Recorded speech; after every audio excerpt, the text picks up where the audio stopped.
Well, thank you to all of you. If you allow me, I will speak a little bit in English, a little bit in Spanish. But before doing that, I want to thank Dame and Noel for this kind invitation to be tonight here with you and to be honored by all of you for all the things that we have done in Mexico in order to improve the way that Mexico is growing and in order to promote the many good reasons and the many things that Mexico has that needed to break some barriers in order to go further, and that's what we have done. Thank you to all of you, and also I want to thank to those people that are coming from Mexico, that I am particularly like to see here. Many of the people that I know from Mexico, thank you for being here tonight. And thank you to all the distinguished guests that are here. Thank you, John, for the introduction. You did very well and speaks perfect Spanish. Thank you, and also thank you to John Hess for being just estoy perdiendo el sonido y se me está regresando. Y quiero agradecerles a todos, es un gran placer. Gracias. I will start my first words in English and then I'll move to Spanish. So se me está regresando. Quisiera empezar y luego cambiaré in order to follow my speech, but thank you. I would like to express my gratitude to the Foreign Policy Association for honoring me with this award. For almost a century, this association has established itself as one of the most relevant organizations on foreign affairs in the United States and is not unquestionably the most prominent center of its kind in New York. I received this award on behalf of a country that is fully engaged in its transformation and whose achievements are the result of the collective efforts of the Mexican people.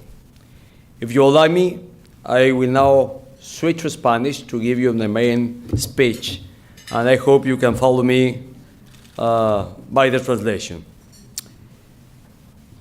I have to share with you that as of a major national agreement, perhaps unprecedented agreement in Mexico, the main political forces of my country, we were able to sign in the last 4 years a very broad and deep-rooted set of structural reforms, which I am certain will transform Mexico in the coming years. A little over 25 years ago, the signing of the North American Free Trade Agreement represented for Mexico another profound structural change, one that exponentially increased opportunities for trade and development between our two countries. Today, the reforms we're implementing in Mexico constitute a renewed platform for deepening this trade ties and increasing integration between our societies. In the light of this new scenario, I would like to share with you my conviction that the relationship between Mexico and the United States is essential to the progress and well-being of both nations. This is a relationship forged over centuries and expressed in thousands of binational families and over 1 million regular border crossings by people each and every day, every day. This is a relationship between two cultures that enrich each other in their countless forms of artistic and cultural expressions. Our nations are the product of the efforts of two societies living in neighboring lands who have grown closer together to build a strong relationship based on respect and shared values. Our great leaders set us on this path. Abraham Lincoln stated that the United States was a nation conceived in liberty and freedom and dedicated to the proposition that all men are created equal, while President of my country, Benito Juarez, affirmed that among individuals, as among nations, respect for the rights of others is peace. End of quote. As you can see, both leaders referred to relationships between individuals that are based on freedom, equality, and respect. It was on the basis of these shared values and principles that in 1909, President William Howard Taft was the first U.S. president to visit Mexico. In 1909, as I have said, since the Second World War, when my country joined the Allied forces in the fight against fascism, all U.S. presidents, both Democrats and Republicans alike, have visited Mexico. During my term in office alone, President Barack Obama and I have met on 9 different occasions. I would also like to recognize President Obama for his leadership and determination and conviction to create a climate of mutual respect, understanding, and trust between our two countries. As a result of these meetings and millions more between political, economic, and social actors of both countries, today the relationship between Mexico and the United States is intense, comprehensive, broad, and permanent. The contribution of Mexican migrants to this great country is particularly noteworthy. Estimates indicate that there are 35.5 million people of Mexican origin in the United States. 1/3 of these are migrants, and over 20 million are second and third generation Mexicans here in the United States. This great community contributes every day with their work and creativity to the development and well-being of both the United States and Mexico. My priority as president and that of my administration is to protect Mexicans wherever they are and to ensure that their rights are respected. John F. Kennedy told the story that the great scholar from Brooklyn, Oscar Handlin, wanted to write the history of immigrants in the United States, only to discover that the immigrants were the history of the United States. Furthermore, the United States and Mexico have strong institutional ties that transcend a particular administration in office.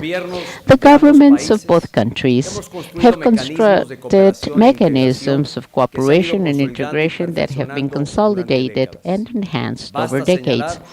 Suffice it to say that every day, U.S. and Mexican agencies exchange information and coordinate actions to promote security of both countries. This is something that not only involves the relationship at the economic level, but this has a lot to do with the sphere for which we are working in a coordinated manner for security in the North American region. Our institutional ties, it must be clearly stated, stand above any current circumstance. In light of the election process in this country, I want to reassert my institutional commitment to work in a respectful manner, in a very constructive fashion, with whomever the citizens of the United States elect next November 8th. History shows that Mexico and the United States have always been stronger, safer, and more prosperous when they work together, when both countries contribute to the success of the other. If this was true 20 years ago when NAFTA came into effect, now in the competitive 21st century, it is vital for both economies. In the past, global narratives were few and clearly defined. There was an ideological confrontation between capitalism and communism, just as there was a strong debate between openness and isolationism. Today, the causes that bring millions of people together are far more varied with diversity, from the fight against climate change and the struggle to overcome poverty to racist movements and radical terrorism. At the same time, non-state actors, such as multinational corporations, the media, civil society organizations, and unfortunately, some criminal transnational groups have an increasing incidence on the global agenda. Challenges of our age transcend physical borders and defy cultural barriers. Without question, no nation, no society, however powerful, can face alone the challenges of the 21st century.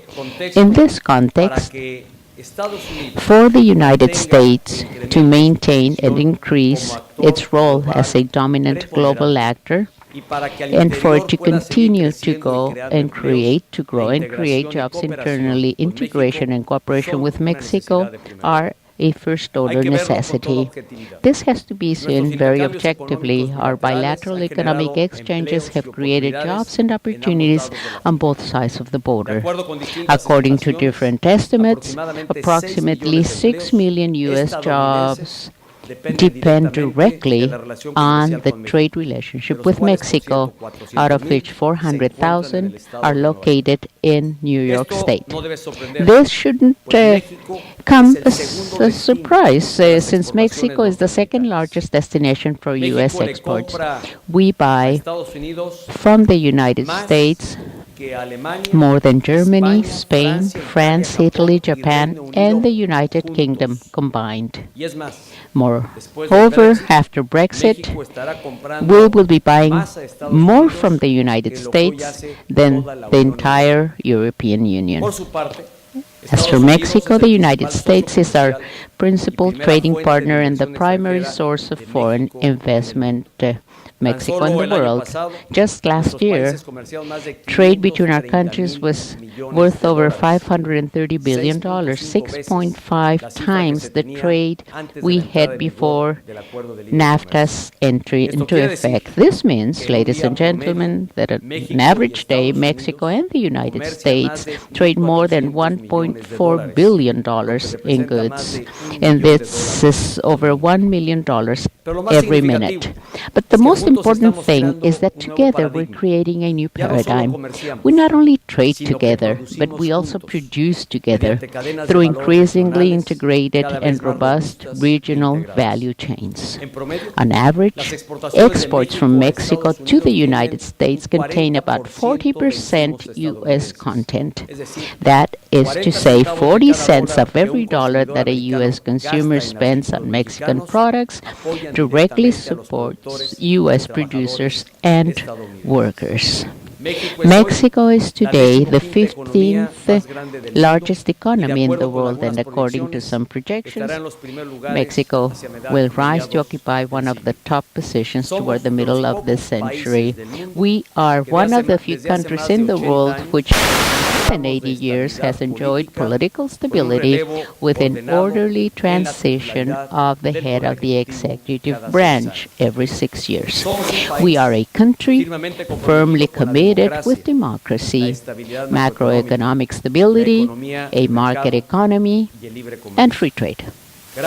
Thanks to our network of free trade agreements, U.S. companies that operate in Mexico have preferential access to 1.2 billion consumers. These figures clearly state the impact of both our commercial and human exchanges, as well as the ever-increasing range of interaction on both sides of the border, which is a border that we share, and that links 10 states of both countries, which are home to more than 95 million people. Nevertheless, we must also recognize that despite all this, the information broad sectors of U.S. society have about Mexico is often scarce, imprecise, inaccurate, or distorted.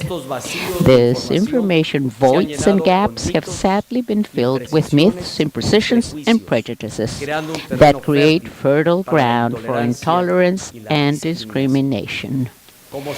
As journalist Alan Writing who was the New York Times first correspondent in Mexico years ago, as he said, in the 70s, our countries seem to be distant neighbors, peoples who live side by side and work together but understand little about each other. Just recently, more recently, Anders Seeley, founder of the Wilson Center's Mexico Institute, referred to our relationship as one of intimate strangers because it is intensely interdependent yet remains based more on preconceived ideas than on objective certainties and truths. The good news, however, is that for every stereotype, there is a reality that refutes it. For every expression of prejudice, there is evidence to the contrary. And for the critics of our relationship, there are always friends and allies, like all of you here tonight with us. Today, thanks to the Foreign Policy Association, we are making progress in debunking these stereotypes, prejudice, and misinformation. Distinguished ladies and gentlemen, the United States and Mexico are neighbors, friends, and partners. Over the next 50 years and beyond, we will continue to remain neighbors, friends, and partners. It will be so because the closeness and integration of our societies are a reality that cannot be reversed. For this process to be as positive as possible, we must act with intelligence and with vision. I firmly believe that we must foster a long-term, mutually beneficial relationship, one that creates well-being for the present and future generations in our hemisphere. On the basis of respect and cooperation, and rejecting any form of discrimination or exclusion, let us continue to build this inspiring story of shared success and opportunities for U.S. and Mexican citizens alike. Facing the future, in an increasingly complex and demanding international scenario, with more challenges to overcome, history puts us the test once again and offers us the opportunity to choose the course we take: cooperation or confrontation, inclusion or exclusion. Do we wish to isolate and weaken ourselves, or further integrate and become stronger, safer, and more prosperous together? At the end of the day, it all comes down to a simple reality. Both countries benefit from collaboration, whether it's based on values, pragmatism, or plain common sense. I want to again quote the great statesman Abraham Lincoln, who in his second State of the Union address affirmed that, and I say it as he said, the safety and progress of our neighbors are intimately connected with our own. His words continue to be true today. Let us honor them. Let us make North America the most dynamic, competitive, secure, and successful region in the world. Let us do it together. Thank you very much.